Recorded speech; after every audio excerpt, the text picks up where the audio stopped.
semuanya, perkenalkan nama saya Kandevini Widyastuti. Saya merupakan mahasiswa dari Universitas Udayana dari program studi Sarjana Ekonomi. Dan ini merupakan video ke-6 berkaitan dengan mata kuliah Digital Society. Nah, pada video kali ini saya akan membahas terkait dengan topik yang berkaitan dengan Internet of Things atau IoT.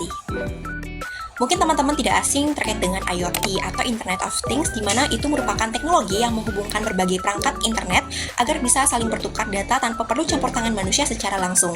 Contoh yang bisa kita lihat sehari-hari itu berkaitan dengan sistem kota pintar yang dapat memantau lalu lintas, di mana semua itu adalah penerapan atau hasil dari IoT. Di mana IoT itu bekerja melalui 3 komponen utama. Yang pertama itu sensor, yang kedua jaringan, dan yang ketiga atau terakhir itu berkaitan dengan sistem analitik di cloud. Jadi sensor itu untuk mengumpulkan data, jaringan untuk mengirim data, dan cloud itu untuk memprosesnya supaya bisa kita lihat di aplikasi. Nah, selanjutnya akan saya sampaikan terkait dengan contoh penerapan dari IoT. Contohnya itu adalah jam tangan pintar atau smartwatch yang dapat memantau data jantung secara real time. Biasanya kita gunakan pada saat jalan kaki ataupun pada saat kegiatan sehari-hari atau bahkan saat lari.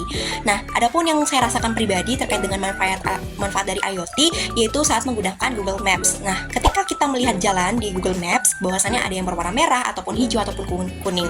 Nah, itu karena sensor dari ponsel pengguna lain mengirimkan data ke server untuk dapat menunjukkan kondisi lalu lintas secara real time. Biasanya berwarna hijau itu berarti jalannya sedang lancar, begitupun dengan warna merah itu berarti sedang macet total. Nah, bahwasannya IoT itu membantu kita mengambil keputusan secara cepat, misalnya memilih rute perjalanan yang tercepat untuk dapat mencapai tujuan yang kita tuju. Oke, tapi dibalik semua kecanggihan dari IoT juga memiliki sisi risikonya, di mana salah satu contohnya adalah Mirai Botnet Attack. Itu merupakan serangan pertama kali yang terjadi pada tahun 2016, di mana adanya ribuan perangkat seperti kamera CCTV dan router, yang dimana diretas karena menggunakan password bawaan yang tidak diganti sebelum diimplementasikan atau digunakan. Nah, di mana semua perangkat tersebut dikendalikan secara jarak jauh untuk dapat menyerang situs besar seperti Twitter, Netflix, dan Spotify, yang pada saat itu situs tersebut sampai lumpuh ataupun down. Nah, di Indonesia sendiri, ancaman terhadap perangkat IoT juga terus meningkat, di mana menurut laporan Badan Cyber dan Sandi Negara pada tahun 2023, bahwasanya total traffic anomali cyber di Indonesia mencapai lebih dari 403 juta kasus dalam setahun. Hal ini termasuk ke dalam ancaman terhadap perangkat IoT. Jadi, Internet of Things atau IoT bukan cuma tentang teknologi canggih, tapi juga tentang tanggung jawab kita menjaga keamanannya.